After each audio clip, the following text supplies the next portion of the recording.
waiting for them to bump up against them.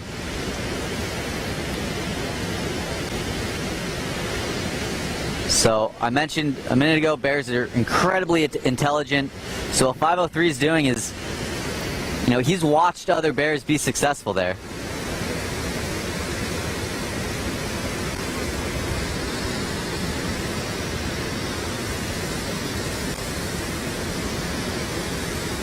You might have seen on the cams just a few minutes before we started, 503 and 151 playing together. They've done this quite a bit today. Earlier this morning, behind the falls platform, they sat and played for over 30 minutes, just hanging out together, play fighting. Bears don't necessarily have friends or friendships.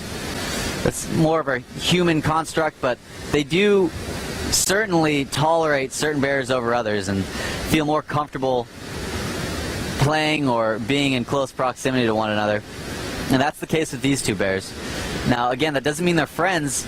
Just the other day, on the last play-by-play that I did, we saw 151 really get up in 503's face and back him out of the falls area. It was definitely more than play fighting. It was a show of aggression and showing 503 that he is not the dominant bear. That 151, between the two of them, he ranks higher on the bear hierarchy. And so even though today they continue playing, a 503 was really put in his place and shown that he really needs to be careful around other bigger bears. So closer to us is 151, Walker. And now we're going to get some more play fight action going on. This is awesome.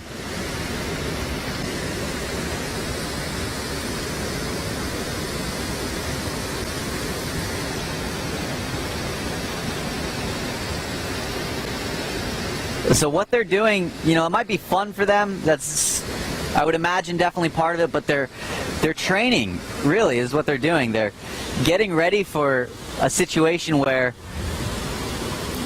they have to fight for their lives. Bears, it's a dangerous world. Bears will sometimes prey on one another. A larger, more dominant bear, to a bear, calories is calories. So if the situation arises where a larger bear decides to try to make a meal out of one of these two, they're going to be a little more prepared because they've practiced those motions of fighting. They've practiced biting one another, clawing at one another, pushing each other.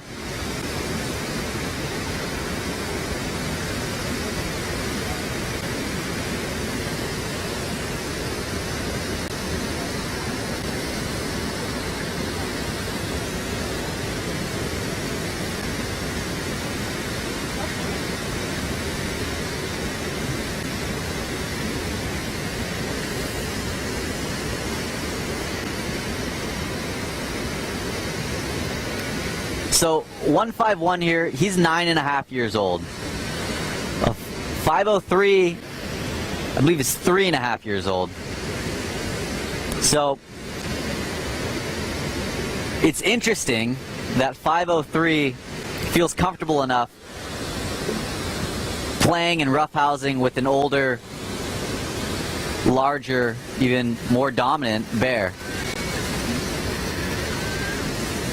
I've mentioned many times that bears are totally unique. They all have unique behaviors, really unique personalities, and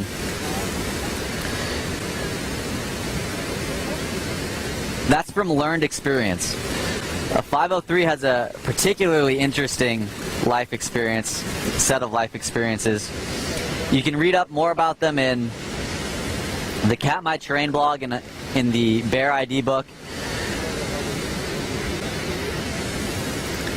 But essentially what happened with 503 is he was abandoned as a cub by his mother, I believe 402. And after being abandoned, he was able to he was able to find a new mother, which is really kind of unprecedented in the bear world. He was adopted by 435 Holly. We've seen in some areas, in some brown bear populations, cub swapping, where cubs get mixed up between mothers and may be taken care of for periods of time by other mothers, but it's generally not really an accepted or a well-known behavior for one mother bear to really just straight up adopt another bear. But that's exactly what happened with 503. He was nursed for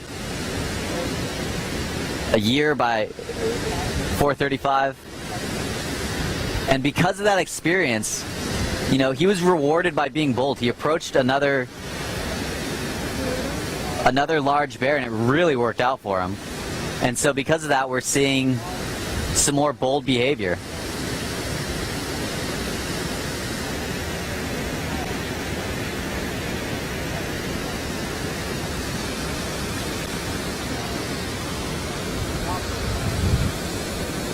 So close to the water, almost like he's having a hard time reading a book. He'll actually nod off. You can see him, his head starts to dip, and then he catches it like he's falling asleep in class or something.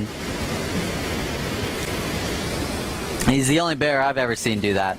Not to say that other bears don't, but another kind of behavior you can look for. We've got 151 and 503 coming together, maybe for another little play session.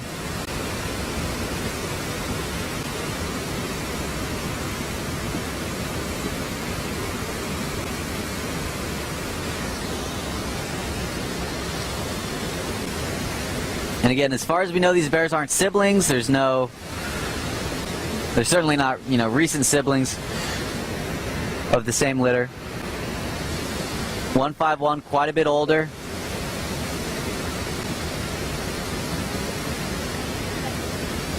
And you see this a lot in play, one bear mounting the other. It's not, you know, not necessarily sexual or anything like that. It's part of the kind of play ritual. He's establishing dominance.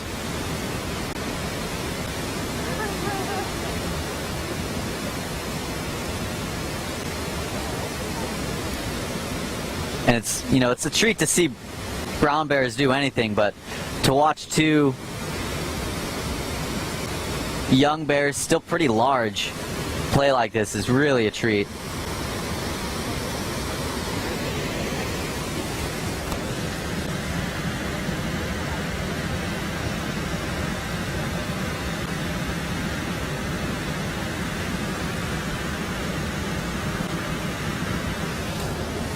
Some distinguishing characteristics about 151. He's got very large, wide-set ears. He's also got a really distinctive snout. It's very tapered, so more narrow at the nose, wider at the base, and it's upturned a bit.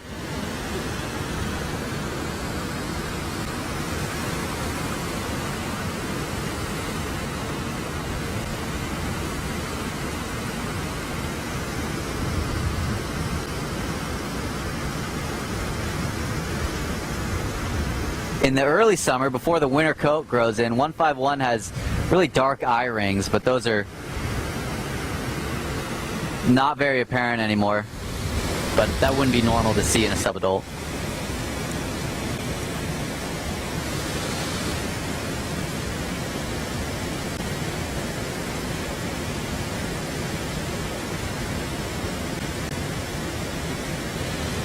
So what he's doing now when he puts his head halfway under the water like that is called snorkeling. Looking for dead and dying fish, maybe even a fish that just didn't get out of the way quick enough.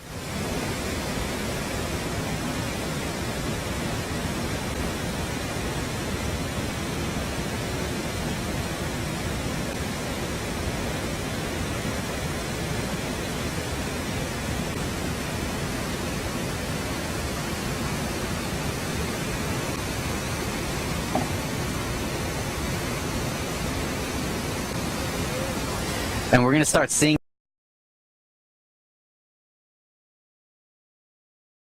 that technique more and more as we move into fall, as these bears are looking for those dead and dying sockeye salmon, especially down on the lower river.